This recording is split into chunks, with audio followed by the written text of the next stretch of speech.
So yun, what's up mga bro? So for today's video mga bro, so continue pa rin tayo dito sa bed framing natin mga bro. Bed framing natin mga bro, yan. Ito yung pang-apat natin na gagawin mga bro. Alright, so yan, kung makikita nyo mga bro, so same size lang ito, tsaka materialis, same materialis lang ito.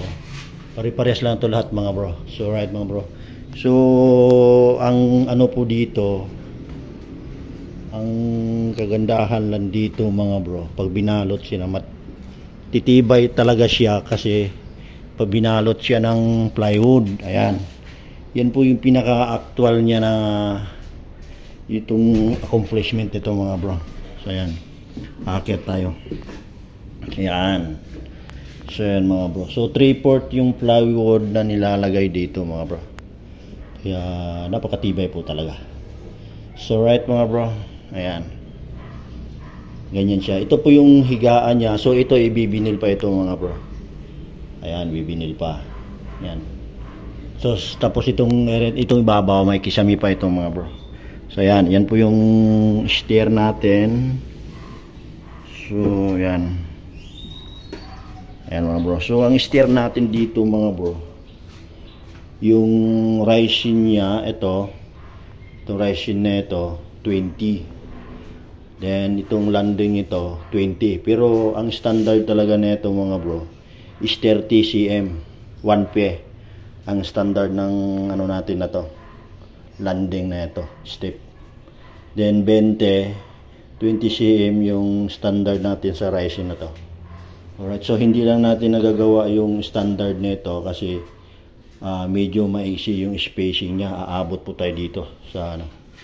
So yan po yung ni-request ng may-ari. So 2020 na lang siya. Alright mga bro, so itong ilalim nito, itong bottom nito, itong area na to medyo madilim lang. Ayan, yung area na yan. So yan, meron tayong ceiling dyan. Alright, so may kisame yan. So yan po yung abang ng sa power niya. Alright mga bro, so yung area na yan magkakaroon din po yan ng bintana, pati yung sa taas. Hindi ko lang alam bakit nahuli yung bintana dyan.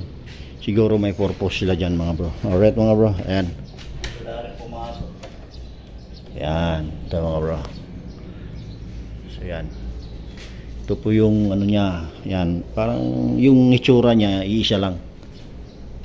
Ayan, kasi ito ang alam ko dito, paupahan itong lugar na to mga bro, itong bahay na to. Alright mga bro, so yan. Yan, so pangalawang kwarto, yun yung una, ito yung pangalawa, pangatlo, pang-apat. Yan, sa pang-apat na kami na mag-i-install mga bro. So meron kasi dito sa bawat kwarto na to, meron pang walang papag or kama. Isusunod na natin yan mga bro para matapos itong area na to mga bro. Alright mga bro, so let's go. Ayan. So shoutout po sa lahat na nakapanood ng ating video dito sa project natin mga bro sa Barangay Real, Calamba, Laguna. Alright mga bro, so yan, thank you so much. God bless po sa inyo.